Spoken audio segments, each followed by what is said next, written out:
In 482, Flavius Petrus Sabatius was born in Dardania, a Latin province of the Roman Empire. He was a peasant until his uncle Justinus adopted him as a teenager. Then he changed name to Justinianus, or Justinian. He was brought to Constantinople and received a top-tier education.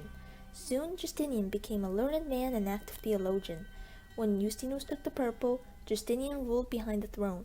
The two formed Chalcedonians ended the schism with Rome and imposed orthodoxy throughout the empire. They made up with Vitalian, who got murdered in 520, and most people blamed the ambitious Justinian for the crime. But Justinian continued to thrive at court. He started sponsoring the blues and met the love of his life, Theodora, a beautiful Paphlagonian actress. Her father, Akakios, was an animal trainer for the Greens, but when he died, young Theodora and her sisters joined the blues and worked as entertainers. Despite a law prohibiting senators from marrying actresses, Justinian did it anyway by making his uncle change it in 524. Speaking of Justinus, he promoted a young Illyrian soldier named Belisarius, allowing him to form a bodyguard regiment with the Bucellari and making him an officer in 526. Justinian, Theodora, and Belisarius. Romans from humble backgrounds reached the top of their society and dominated the fate of the empire for almost half a century.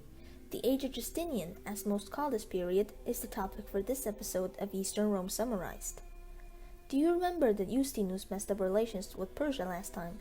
Well, this, combined with the defection of the Sassanid vassal Iberia to Rome and the Roman invasion of Sassanid ally Yemen, led to a full-on war called the Iberian War in 526. Justinus died in 527, leaving his heir Justinian to deal with it. The new emperor sent his generals Belisarius and Citas, along with Procopius, the historian who wrote extensively about Justinian's wars and scandals, to fight the Persians. Despite initial Persian victories, the Romans' luck turned. In 530, Belisarius gathered an army at Dara, dug trenches, and waited for the enemy. When the Persians arrived, one of them tried to provoke single combat, and he was killed by the wrestler Andreas. The Persians sent out more champions who all met the same fate, but they refused the peace offer from the Romans, so when their reinforcements arrived the next day, they attacked.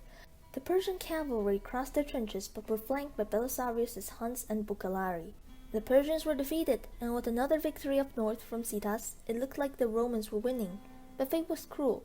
In 531, Belisarius suffered a humiliating defeat at Callinicum when he was pressured to attack the Persians by his incompetent subordinates against his better judgment. He, like Emperor Julianus, would often be hindered by insubordination. Thus the new king Khosrow got Justinian to buy an eternal peace in 532, which didn't last forever. Belisarius and Justinian suffered a huge blow to their reputation, and the former was removed from office. But soon Belisarius would redeem himself, for while he had been fighting, Justinian was an idol. Like Theodosius II, Justinian was a law lover. He commissioned his own compilation of Roman laws and in 529 created the Codex Justinianus with his quaestor Tribonian, replacing the Codex Theodosianus. This new law code introduced strict laws to reduce corruption, punish heresy and pagan practices, and a new taxation system. Justinian rooted out corrupt officials, closed the Neoplatonic Academy of Athens, and had his praetorian prefect Ioannis the Cappadocian collect taxes. Civil servants were removed from power, pagans were persecuted, and debtors were treated cruelly by Ioannis. Justinian lost popularity, and in 532, all this resentment caused the Nika riots. Some blues and greens were tried and to be executed for murder, but two of them didn't die for some reason.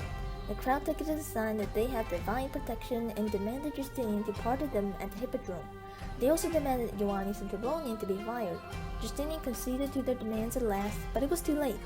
The blues and greens united and, shouting Nika together, assaulted the palace.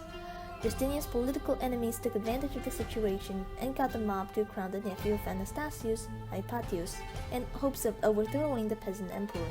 The city was wrecked by the rioters.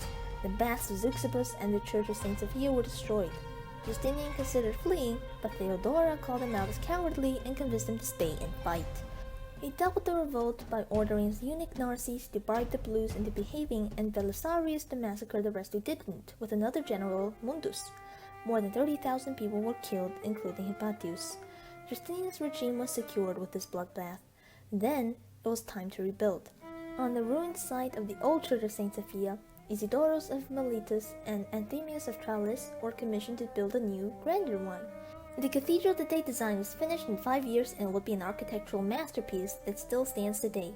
the Hagia Sophia. It's a magnificent church dedicated to holy wisdom, praised by Justinian, Procopius, and countless others throughout history. While Justinian and Theodora improved life in the capital, Belisarius, now returned the favor, was sent to retake North Africa in 533. Yes, a third attempt at driving the Vandals away, after Majorian and Leo's failure. Vandal King Hilderic was usurped by his cousin Gelimer and imprisoned by his rivals in 530, for they hated his pro-Roman and Chalcedonian attitude. As Hilderic's friend, Justinian demanded Gelimer to treat the ex-king kindly, but he refused, so war it was. Many feared this campaign would be a disaster like the previous ones, and it might have been the case had Gelimer been more prudent. Vandals had bad relations with Austro-Gothic Italy, who supported Justinian's expedition and resupplied Belisarius in Syracuse. Gelimer sent all his ships to quell a Sardinian revolt, leaving Belisarius to land in Capodvada unopposed. The Roman population of Africa hated the Vandals, and many supported Belisarius, who in turn punished his men who looted from the locals. When Gelimer found out, the Romans were already marching towards Carthage. The furious Vandal ordered his brother Amatus to kill Hilderic and join him in his attack. They planned to trap Belisarius at Decimum and crush him, but Amatus arrived too early and encountered Ioannis of Armenia's vanguard. Amatus was killed and his forces crushed. Belisarius didn't know this until he reached Decimum, where he was ambushed by Gelimer. The Romans fled and the Vandals gave chase, almost about to wipe them out, until Gelimer found Amatus's corpse and started crying. The Vandals fell to disorder and fled. Belisarius soon led his army into Carthage, where they were welcomed as saviors. Gelimer got the troops he sent to Sardinia and marched on the city, but he was defeated at Tricamarum by Ioannis. The Vandals fled to their camp, but the Romans caught up. Gelimer kept escaping, and Ioannis was killed in the pursuit, but Belisarius managed to get the king to surrender at last. The Romans retook North Africa, Corsica and Sardinia included, and recovered the loot the Vandals plundered from Rome in under a year. God helped Belisarius reclaim what was Rome's, and Justinian awarded the conquering hero with a glorious triumph in Constantinople. The city cheered as they saw Rome's treasure return, and Gelimer humiliated. In 534, with the Vandalic War concluded satisfactorily, Justinian turned the reconquered province into the Praetorian Prefecture of Africa, wiping all traces of Vandal occupation. But soon the Moors became hostile, and the eunuch Solomon was sent to deal with it. Meanwhile, Justinian and Tribonian perfected their great work in jurisprudence by adding the Digesta, the Institutiones, and the Novellae to the Codex Justinianus to form the ultimate code of Roman law, the Corpus Juris Civilis, which would also serve as the immortal foundation of Western legal tradition. The Hagia Sophia and the Corpus Juris Civilis are the two greatest legacies of Justinian that survive to our time. The victory in North Africa emboldened the Romans. As a Latin, Justinian always dreamed of retaking the city of Rome. He never had a casus belli until 535, when Queen Amalasuntha of the Ostrogoths was murdered by the new king Theodatus. Amalasuntha, wife of Eutharic, was a virtuous, learned woman who taught her late son to behave like a Roman. Like the Vandals, Gothic nobles abhorred her love for Rome, and their co-ruler Theodatus allowed them to kill her. Justinian sent Belisarius to reconquer Italy and avenge Amalasuntha. He quickly seized Sicily while Mundus took Dalmatia. Then Solomon asked Belisarius to crush a mutiny in Africa, which he did easily. In 536, Mundus was killed, but Belisarius reached Italy and took the south with ease. The Italians, like Carthaginians, didn't oppose him, except the Neapolitans. Belisarius snuck into the city through an old aqueduct and took Neapolis, but his troops sacked it. The Goths saw that the coward Theodatus did nothing for the city and deposed him, replacing him with Vitiges, who left Rome for Ravenna. At the sight of the fearsome Belisarius, the Goths abandoned Rome. Rome was once again Roman.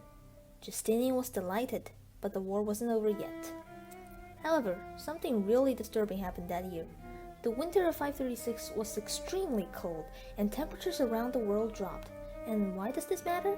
Well, coldness means less crops and less food, which would trouble Belisarius later. And the new weather allowed a deadly, hellish disease to develop, the Plague of Justinian, which would ravage the empire in 5 years' time. Back to Rome. Belisarius prepared for a siege. In 537, Vitiges marched over with his huge army, but Belisarius refused to relinquish the city.